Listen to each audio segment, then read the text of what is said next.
Hello and welcome to the Lundeen Abrams Advisors post-presidential election markets update.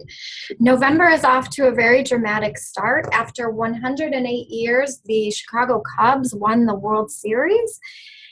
They had the curse of the GOAT, and somehow they beat the curse, and now we have a Trump win of the presidential electoral vote. For the fourth time in American history, the winning candidate has lost the popular vote. Thankfully, Hillary Clinton did not proclaim it a rigged election, and so we did not have to suffer through a recount like we did the last time this happened in the year 2000 when the Bush versus Gore recount dragged on and on.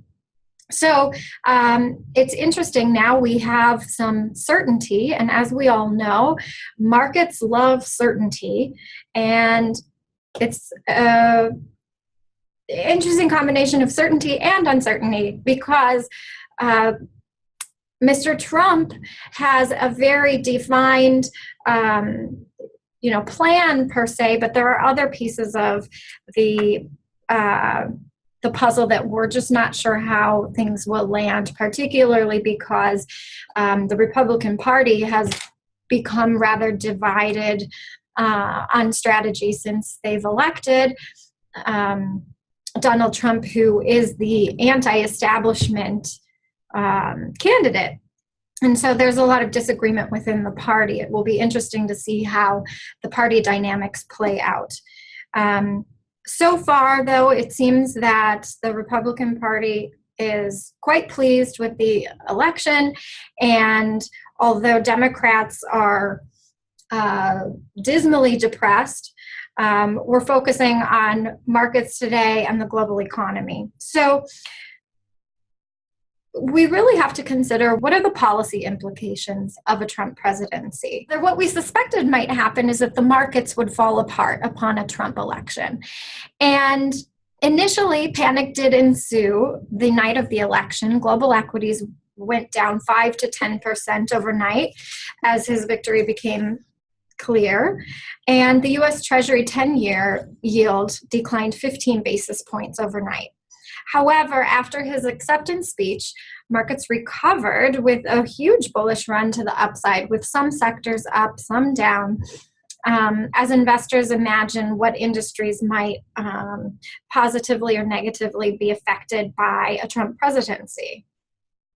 So now the markets are recovering from a prolonged period of uncertainty throughout the election. Markets wavered, not knowing which way we would go, Trump or Clinton. So this year, actually, let me share some numbers with you about market performance. This year, if you look here, the Russell 2000 is up 12.8% year to date. Its weekly gain was an impressive 10.2%. The S&P 500 gained 3.8% this week. So year to date, the S&P 500 is at 5.9% up. The Dow Jones Industrial Average year to date is up 8.2%. And this week, it gained 5.4%. So you can see that this week's numbers have made a significant difference in the year-to-date returns of the major market indices. Treasuries, on the other hand, have been pummeled by the past week in the markets. Sectors, as we invest clients in specific sectors that we think will perform well, we can see what happened this week in specific sectors that investors were bullish on with this Trump election. Biotech went up by 14%, financials up by 11%, industrials up by 8%, and healthcare up 6%. Healthcare suffered a bit, but biotech is actually a subset of healthcare, so that helped it quite a bit. So clearly with the Trump election, there was plenty of opportunity for growth in the market this week, and there were ample risks in the market on the downside that investors suffered as well. I'm showing you just the bright spots. If you had positioned yourself defensively in bonds, you would have suffered mightily, as treasuries were hit rather hard with the news of the election. So in closing, moving forward, how will we be managing through this rapidly changing global environment? Well, it presents challenges as well as opportunities.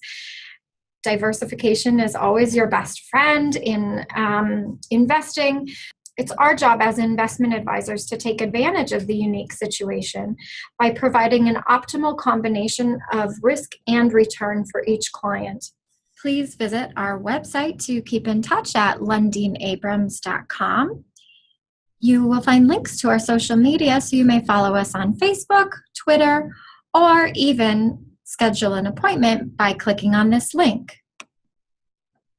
It will first ask you to select your time zone, and then you'll be able to look through available times to meet.